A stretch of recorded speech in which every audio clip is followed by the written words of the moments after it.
آپ دل سے بتائیں نبیل بھائی, آپ بیٹھے ہیں, میں کیمرے کی طرف منہ کر کے آپ لوگوں سے پوچھتا ہوں, یہ جو ذکر کیا جا رہا ہے مولا کائنات کا, کیا اس طریقے سے مولا کائنات ہم سے خوش ہوں گے؟ اپنے دل پر ہاتھ رکھ کر بتائیے گا. مجھے نہیں لگتا.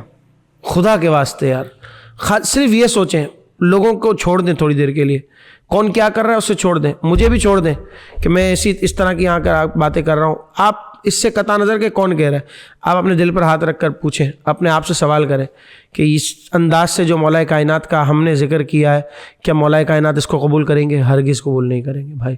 تو بس اس مولا کائنات کی تو آپ بہت دور کی بات کر رہے ہیں, ان سے محبت کرنے والے لوگوں کو پسند نہیں آتی چیزیں, تو یہ تو پتہ نہیں کیا کر رہے ہیں فی الحال. ایک یہ بات ہے نا کہ ہم ان کی شان میں بیان کر رہے ہیں, کسی کے ذہن میں یہ بات ہے کہ بھائی تو ہم تو ان کو خوش کر رہے ہیں لوگ دنیا, تو میں انہی سے سوال کرنا چاہ رہا ہوں, کیا آپ کو ایکسیپٹ کیا جائے گا اس علی علی علی علی علی علی ناچ رہے, یہ ایکسیپٹ کیا جائے گا؟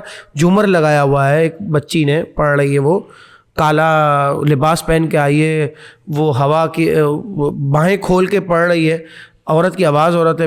میں عام طور پر دیکھتا نہیں ہوں, نظر پڑ گئی, تو جب نظر پڑی تو مجھے اندازہ ہوا کہ یار اس طرح کے لوگ بھی ہیں. مجھے کوئی دکھا تھا, میں تو آواز بھی نہیں سنتا ہوں, میں کہ بھائی مجھے نہ دکھایا کریں یہ ساری چیزیں.